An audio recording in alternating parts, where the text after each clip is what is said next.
सुप्रभात, good morning to all of you. स्वागत है आप सभी का आपके अपने YouTube channel MS team education में। मैं आज पुनः एक बार फिर आप सभी के बीच क्लास 9th भौतिक विज्ञान लेकर के उपस्थित हूँ, जिसमें हम लोग पढ़ेंगे चैप्टर 2 और चैप्टर 2 में हम लोग पढ़ेंगे Newton's law of motion, Newton के गति विषयक के नियम। बहुत ही महत्वपूर्ण चैप्टर है क्लास 9th के विद्यार्थियों के लिए या अन्य किसी के लिए भी। तो आप इस वीडियो को अंत तक जरूर देखें, और जिन विद्यार्थियों का ये कमेंट है कि उनको वीडियो क्लियर नहीं आ पा रही है, तो वे इस वीडियो की क्वालिटी को बढ़ा लें और बढ़ा करके देखें, निश्चित ही उन्हें ये वीडियो क्लियर मिलेगी। तो आप अभी तक चैनल को सब्सक्राइब नहीं किए हैं तो चैनल को सब्सक्राइब करें, लाइक करें तथा अधिक से अधिक शेयर करें। अब हम लोग देख लेते हैं जो क्लास 9th भौतिक विज्ञान जिसमें पढ़ना है न्यूटन्स लॉ ऑफ मोशन। बड़ा ही इम्पोर्टेंट एक फैक्ट है या एक रूल्स है जिसको हम लोग देखेंगे। सबसे पहले इस चीज को जानने से पहले आपके लेवल के अकॉर्डिंग मैं बात करूंगा कि क्लास 9th के लेवल के अकॉर्डिंग चूंकि हम लोगों को जानना है गति विषय के नियम, तो सबसे पहले हम लोग जानने का प्रयास करेंगे कि व्हाट इज फोर्स। फोर्स क्या है, बल किसे कहेंगे। तो बल को जानने के लिए थोड़ा सा हम लोग चर्चा करते हैं। आइए हम लोग देखते हैं अपने दैनिक जीवन में। अगर दैनिक जीवन में हम मान लें कि हमारे पास कोई यह एक बहुत बड़ी वस्तु है और इस वस्तु को एक जगह से दूसरी जगह ले जाना है, तो ले जाने के लिए इसको उठा करके ले जाते हैं या इसको पकड़ करके हम आगे से खींचते हैं। अर्थात जब इसको हम यहां से खींचते हैं इधर के तरफ, तो जब खींचते हैं तो इस वस्तु में मोशन आ जाता है। क्या आता है? मोशन। जैसे इस वस्तु को हम पकड़ करके खींचते हैं या इस वस्तु को पीछे से धक्का देते हैं, तो यह वस्तु अपने स्थान से दूसरे स्थान पे चली जाती है या जाने लगती है। अर्थात ये क्या हुआ कि ये मोशन में आ गई। अर्थात हम कह सकते हैं कि किसी भी वस्तु को मोशन में लाने के लिए, किसी भी वस्तु को मोशन में लाने के लिए उस पर जो भी बाह्य प्रभाव लगाया जाता है या जो बाह्य प्रभाव उत्पन्न होता है, और उसी बाह्य प्रभाव का नाम है फोर्स, बल। अब हम लोग यहाँ पर एक नाम दे रहे थे कि इसको खींच रहे थे, यानी कि खींचने का मतलब कि खिंचाव। अगर हम धक्का देंगे तो इसको हम कहेंगे धक्का, यानी कि पुश एंड पुल। यानी किसी भी ऑब्जेक्ट को या तो पुश करते हैं या तो पुल करते हैं, या धक्का देते हैं या खींचते हैं, तो उसी चीज को नाम देते हैं हम लोग क्या? बल। यानी कि हम ऐसे कह सकते हैं कि बल किसे कहते हैं, तो बल वह बाह्य कारक, बाह्य कारक होता है जो किसी वस्तु की अवस्था को परिवर्तित कर देता है या करने का प्रयास करता है। हमने बल की परिभाषा क्या देखा कि बल वह धक्का या खिंचाव है जो किसी वस्तु की अवस्था को परिवर्तित कर देता है या करने का प्रयास करता है, तो वही क्या है? बल है। यानी किसी वस्तु पर आरोपित वह बाह्य कारक जिसके प्रभाव में वस्तु अपने अवस्था को परिवर्तित कर देती है या करने का प्रयास करती है, तो उसी को हम कहते हैं बल। या बल वह बाह्य कारक होता है जो किसी वस्तु को गति की अवस्था में ला सकता है या किसी गतिमान वस्तु को विराम में ला सकता है या उसकी स्थिति को बदल सकता है। हम लोगों ने देखा कि उसी को कहते हैं बल। अब देखिए, ये बल जो है दो तरीके के होते हैं। बल कितने प्रकार के? दो तरीके से काम करते हैं। यानी कि बल दो प्रकार के होते हैं। एक को कहते हैं बैलेंस फोर्स और दूसरे को कहते हैं इनबैलेंस फोर्स। यानी कि बल जो होते हैं दो तरीके के होते हैं। एक होता है संतुलित बल और दूसरा होता है विद्यार्थियों असंतुलित असंतुलित बल। अब देखिए संतुलित बल और असंतुलित बल किसे कहेंगे। संतुलित बल किसे कहते हैं, पहले संतुलित बल को समझ लीजिए। तो यह कोई वस्तु है, ध्यान दीजिएगा, किसी वस्तु या निकाय पर कार्यरत समस्त बलों का परिणामी शून्य हो। यानी कि यह कोई वस्तु है या निकाय है, यह कोई वस्तु है और इस वस्तु पर लगने वाले समस्त बलों का परिणामी शून्य होगा, तो इसको हम कहेंगे संतुलित बल। यानी कि इस पर लगने वाले बल को क्या बोलेंगे, संतुलित बल। अगर एग्जाम्पल जानना चाहेंगे तो संतुलित बल का एग्जाम्पल क्या है कि रस्सा कसी का खेल आप देखे होंगे। यदि रस्सा कसी के खेल में दो तरफ से दो टीमें एक रस्सी को पकड़ करके खींचती है, या एक रस्सी हो गई और इधर की टीम इसको खींचती है और इधर की टीम इसे पकड़ के खींचती है, तो इधर जितने भी लोग हैं वो कुछ न कुछ अपने तरफ खींचते हैं, अर्थात खिंचाव एक प्रकार का बल है। और इधर के जो लोग हैं या इधर के जो बच्चे हैं वो इसको खींचते हैं, तो ये भी इधर की तरफ फोर्स अप्लाई करते हैं। होता क्या है कि यदि दोनों तरफ का फोर्स इक्वल होगा तो वे अपने स्थान पे ही स्थित होंगे, यानी कि उनमें किसी प्रकार कोई परिवर्तन नहीं होगा, अर्थात कहेंगे कि ये संतुलित होंगे। ये क्या होंगे, संतुलित होंगे। तो इस प्रकार के बल को हम क्या नाम देते हैं, संतुलित बल। अर्थात किसी वस्तु या निकाय पर लगने वाले समस्त बाह्य बलों का परिणामी शून्य हो तो उसे हम कहते हैं संतुलित बल। उसको क्या नाम देते हैं, संतुलित बल। अगर हम बात करें इसको थोड़ा सा और सिंपल हम लोग देखें। अगर मान लें कि यह कोई एक ऑब्जेक्ट है और इस ऑब्जेक्ट पर इधर से कोई बल काम कर रहा है F1 और इधर से कोई फोर्स काम कर रहा है F2 और इधर से कोई फोर्स काम कर रहा है F3 और इधर कोई फोर्स काम कर रहा है F4। यदि हम इसमें मान लें कि F1 इक्वल हो F2 के, F1 किसके इक्वल हो, यानी कि F1 का परिमाण जो है F2 के इक्वल हो और F3 इक्वल हो F4 के। यदि हम कह दें कि F1 बराबर 4 न्यूटन और F2 बराबर अगर हम लिख दें यह भी कितना, 4 न्यूटन।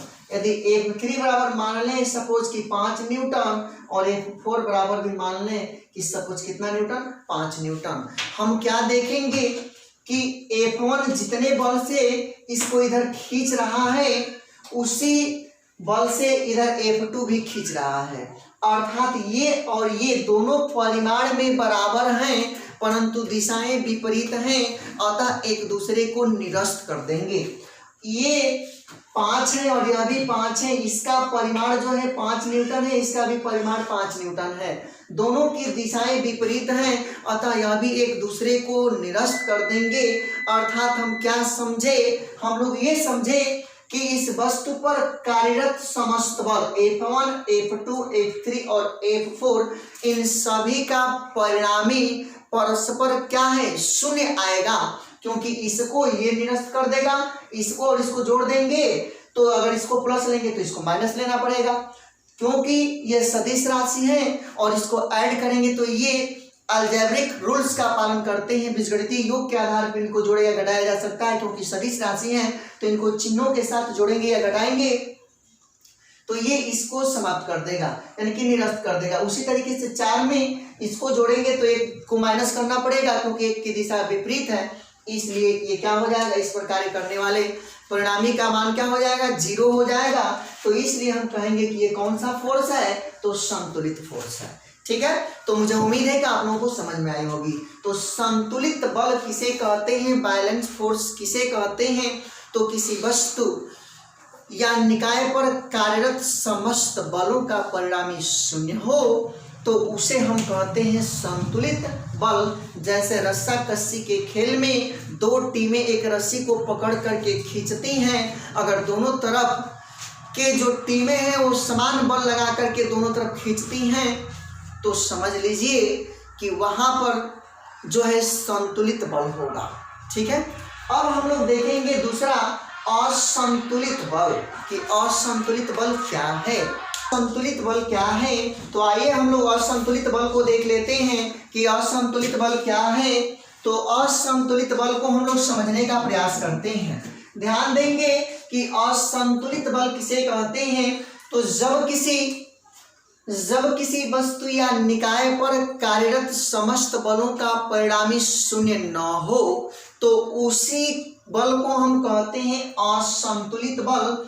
अगर यह कोई ऑब्जेक्ट है, यह कोई वस्तु है और इस वस्तु पर लगने वाले समस्त बलों का परिणाम यानी कि परिणामी, अगर यहाँ पर F1 बराबर हम लिख दें कि 5 न्यूटन और इधर F2 बराबर लिख दें कि 4 न्यूटन। ध्यान दीजिएगा बच्चों कि अब हम क्या देखेंगे कि इधर 5 न्यूटन काम कर रहा है और इधर 4 न्यूटन। तो अगर इनका परिणामी निकालेंगे तो अगर आप F बराबर निकालेंगे तो F1 और प्लस F2 यानी कि 5 और प्लस इधर अगर इसको प्लस लेंगे तो 5 हो गया और इधर वाले को लेंगे तो ये माइनस हो जाएगा यानी कि 5 माइनस 4 अर्थात क्या हो गया 1। इसका परिणामी 0 नहीं है, अर्थात ये जो बल है इस बल से 1 न्यूटन अधिक अप्लाई हो रहा है। अतः आप ये कह सकते हैं कि इस ऑब्जेक्ट को ये वाला बल जो है F1 जो है अपने तरफ खींच लेगा। अपने तरफ क्या कर लेगा? खींच लेगा। तो इस तरीके से इस पर काम करने वाले बल को हम लोग नाम देंगे असंतुलित बल। क्या नाम देंगे इसको? असंतुलित बल। कि असंतुलित बल ये है। ठीक है, तो असंतुलित बल को आप लोगों ने समझा। विद्यार्थियों, आप लोगों ने देख लिया कि बल क्या है और बल कितने प्रकार के होते हैं? 2 प्रकार के। यानी कि बल क्या है? बल वह धक्का या खिंचाव है जो किसी वस्तु की अवस्था को परिवर्तित कर देता है या करने का प्रयास करता है। और बल कितने प्रकार के? 2 प्रकार के, संतुलित बल और असंतुलित बल। अब हम लोग देखेंगे बहुत ही महत्वपूर्ण एक पॉइंट जिसकी हम लोग कल्पना कर रहे थे और जो बहुत ही महत्वपूर्ण है हम सबके लिए, इसलिए इसको थोड़ा सा अच्छे से समझेंगे। तो अब हम लोग को पढ़ना है न्यूटन्स लॉ ऑफ मोशन, गति विषयक के नियम।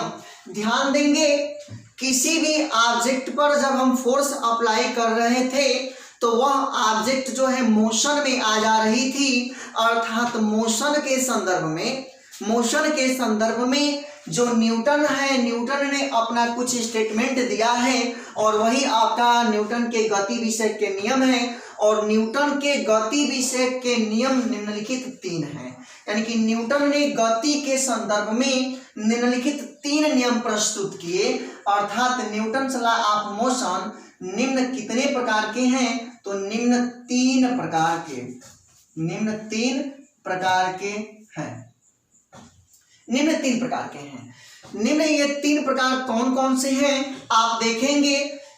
तो न्यूटन ने गति के संदर्भ में निम्नलिखित 3 नियम प्रस्तुत किया, जिसमें पहला नियम है, इसको हम कहते हैं जड़त्व का नियम। पहला नियम क्या है? जड़त्व का नियम। इसको कहते हैं लॉ ऑफ इनर्शिया। दूसरा जो नियम है यानी कि न्यूटन्स लॉ ऑफ मोशन में पहला तो हो गया जड़त्व का नियम, दूसरा जो नियम है इसको कहते हैं बल का नियम। दूसरा नियम क्या है? बल का नियम। इसको कहते हैं लॉ ऑफ फोर्स। और तीसरा है बड़ा इंपॉर्टेंट, जिसको हम कहते हैं क्रिया प्रतिक्रिया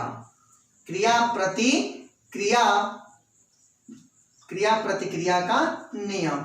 यानी कि न्यूटन ने जो 3 नियम प्रस्तुत किए थे उनमें जो तीसरा है उसको कहते हैं क्रिया प्रतिक्रिया का नियम, जिसको कहते हैं लॉ ऑफ एक्शन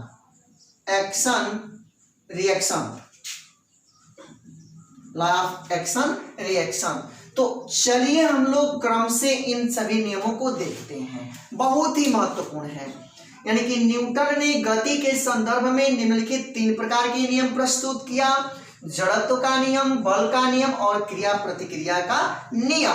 मैं क्लास 9th के सिलेबस के अकॉर्डिंग आपको बता रहा हूं, आप इसको ध्यान से समझने का प्रयास करेंगे। वीडियो को अंत तक जरूर देखें, आपकी सारी प्रॉब्लम सॉल्व होगी। अब देखेंगे जड़त्व का नियम क्या है, बाद में हम पढ़ेंगे कि जड़त्व किसे कहते हैं, पहले इसके नियम को समझ लें। तो न्यूटन ने जड़त्व के नियम को, जो गैलीलियो द्वारा प्रस्तावित जड़त्व का नियम था, उसी से इसको लिया है और इसने बताया है। क्योंकि आप एक चीज जान लीजिए कि जब ये फोर्स को बता रहा है तो प्रत्येक नियमों में फोर्स की व्याख्या जरूर करेगा। तो इसने जड़त्व के नियम में बताया, इसने कहा कि जब कोई वस्तु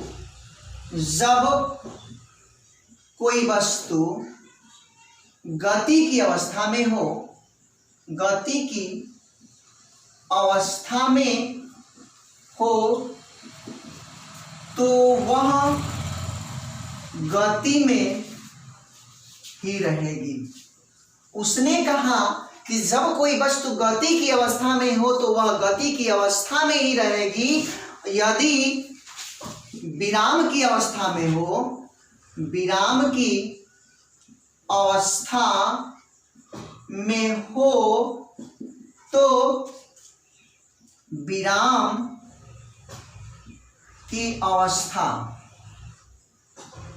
में रहेगी। यही जड़त्व का नियम है। यानी कि जब कोई वस्तु गति की अवस्था में हो तो वह गति की अवस्था में ही रहेगी, यदि विराम की अवस्था में हो तो वह विराम की अवस्था में ही रहेगी। यदि उस पर कोई बाह्य बल कार्यरत न हो, यदि उस पर कोई बाह्य बल कार्यरत न हो, अर्थात न्यूटन के गति विषय का जो पहला नियम है कि जड़त्व का नियम, तो जब कोई वस्तु गति की अवस्था में होगी तो वह गति में रहेगी और विराम की अवस्था में होगी तो विराम की अवस्था में ही रहेगी, जब तक कि उसके ऊपर कोई बाह्य बल आरोपित न हो। तो नियम हो गया। दूसरे नियम को देखते हैं, ये दूसरा नियम क्या है। ठीक है, ये तो पहला नियम हम लोगों ने देख लिया कि जड़त्व का नियम क्या है। दूसरा जो नियम है वह है बल का नियम। यानी कि न्यूटन के गति विषय के दूसरे नियम के अनुसार, यानी कि किसी वस्तु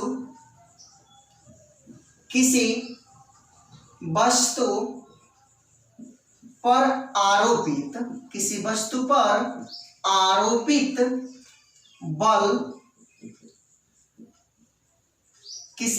पर आरोपित बल उसके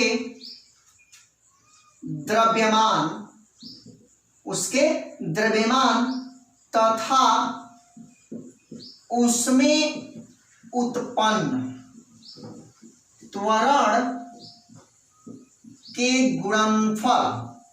के गुणनफल के बराबर होता है। गुणनफल के बराबर होता है। यानी कि किसी वस्तु पर आरोपित बल उसके द्रव्यमान तथा उसमें उत्पन्न त्वरण के गुणनफल के बराबर होता है। यदि हम मान लें कि माना किसी वस्तु का द्रव्यमान m है, यह कोई वस्तु है जिसका द्रव्यमान कितना है, m है, और जब इसके ऊपर बल लगाते हैं तो यही वस्तु जो है यहां से यहां पर पहुंच जाती है। यानी कि यह वस्तु जो है यहां से यहां पर आ जाती है, अर्थात इसके गति में परिवर्तन होता है और जहां पर भी वेग में परिवर्तन होगा वहां पर त्वरण उत्पन्न होगा। तो इस वस्तु के द्रव्यमान और इसमें उत्पन्न त्वरण, तो इस वस्तु के द्रव्यमान और इसमें उत्पन्न त्वरण के गुणनफल को ही हम कहते हैं कि यह आपका बल का नियम है। और बल बराबर F बराबर m और इंटू a, जहां m क्या है, द्रव्यमान है, और a क्या है, त्वरण है। m द्रव्यमान और a त्वरण। अब देख लीजिए m जो है द्रव्यमान और ये त्वरण है, तो द्रव्यमान का अगर इसका मात्रक हम निकालना चाहेंगे कि मात्रक क्या होगा, तो बल का मात्रक थोड़ा सा हम लोग समझने का प्रयास कर लें कि बल का मात्रक क्या होगा। तो ध्यान दीजिए, यह m जो है द्रव्यमान है, तो द्रव्यमान का मात्रक होता है किलोग्राम, और एक त्वरण है तो त्वरण का मात्रक होता है मीटर और बटे में सेकंड स्क्वायर। यानी इसी को हम लिखते हैं न्यूटन। क्या लिखते हैं, न्यूटन। इसी को हम न्यूटन लिखते हैं। अगर हम सीजीएस की बात करें, सीजीएस में क्या होगा, तो सीजीएस में किलोग्राम को ग्राम में, मीटर को सेंटीमीटर में, और सेकेंड स्क्वायर में ही रहेगा। और इतने को हम कहते हैं डाइन। क्या बोलते हैं इसको? तो डाइन बोलते हैं। डाइन। आपसे एक चीज पूछा जाता है, हम क्या कहते हैं? डाइन कहते हैं। आपसे एक क्वेश्चन पूछा जाएगा प्यारे बच्चों, कहा जाएगा कि बल का एसआई मात्रक क्या होता है? तो न्यूटन और सीजियस में क्या होता है? डाइन। याद रखेंगे, एसआई में न्यूटन और सीजियस में डाइन। आपसे पूछा जाता है कि एक न्यूटन में कितने डाइन होते हैं? तो एक न्यूटन में 10⁵ डाइन होता है। ठीक है, याद रखेंगे। तो मुझे उम्मीद है कि आप लोगों को ये चीज, दोनों नियम आपको समझ में आया होगा। तो आप इनको नोट करें, उसके बाद मैं बताता हूं कि जो एक्शन रिएक्शन है वो क्या है। तो आप इसको नोट कर लीजिए, मैं बताता हूं। आप लोग देखेंगे जो तीसरा नियम है क्रिया प्रतिक्रिया का नियम, बड़ा ही फेमस नियम है ये। क्रिया प्रतिक्रिया का नियम क्या है? तो समझिएगा इसको, यानी कि जब किसी वस्तु पर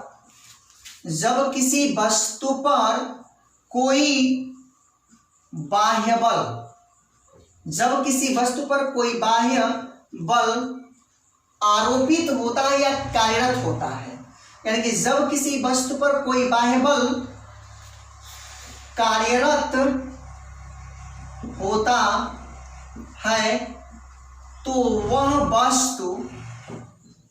वस्तु भी उतना ही परंतु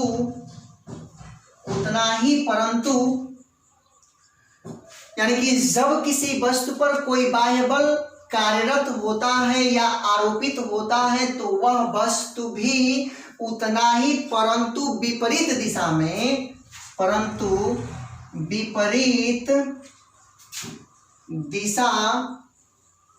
में उस पर, माने उस वस्तु पर, यानी कि उस बल पर, उस पर आरोपित करती है,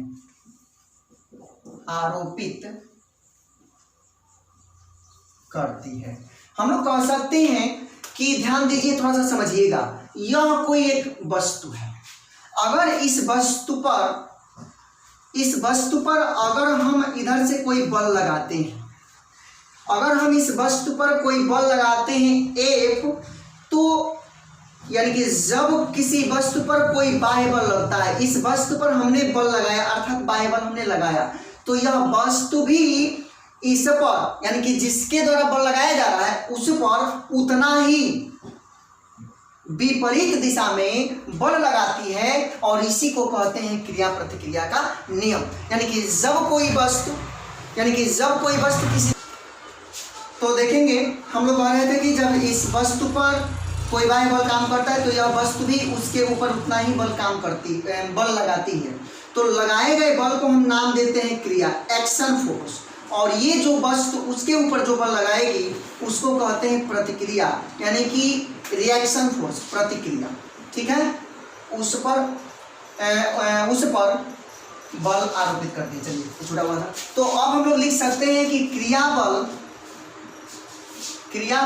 बराबर क्या लिख सकते हैं? प्रतिक्रिया बल। यानी क्रिया बल बराबर होता है किसके? प्रतिक्रिया बल।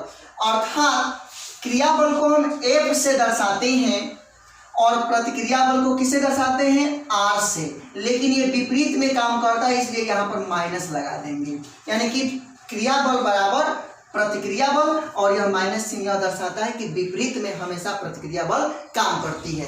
तो हम लोगों ने देखा कि जड़त्व का नियम, बल का नियम और क्रिया प्रतिक्रिया का नियम, यानी कि न्यूटन के गति विषय के 3 नियम हैं।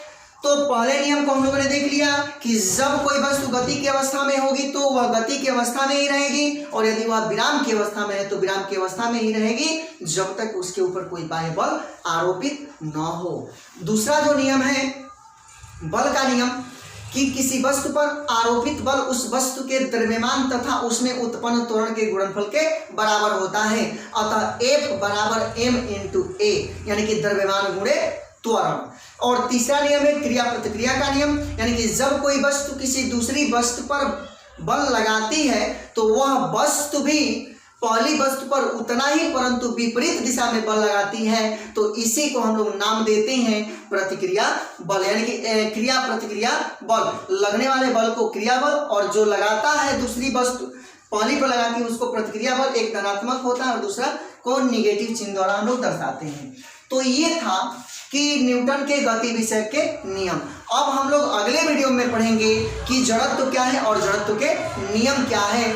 तो फिलहाल इस वीडियो में इतना ही, फिर मिलेंगे अगले वीडियो में, तब तक के लिए तो फिर मिलेंगे अगले वीडियो में। तो आप इस वीडियो को शुरू से अंत तक देखें और उसके बाद से MSTM एजुकेशन चैनल को सब्सक्राइब करें, लाइक करें और आप नोट्स बनाते रहें और आपको क्रम से सारी वीडियो उपलब्ध होती रहेंगी। पुनः मिलेंगे अगले वीडियो में, तब तक के लिए धन्यवाद, सुप्रभात।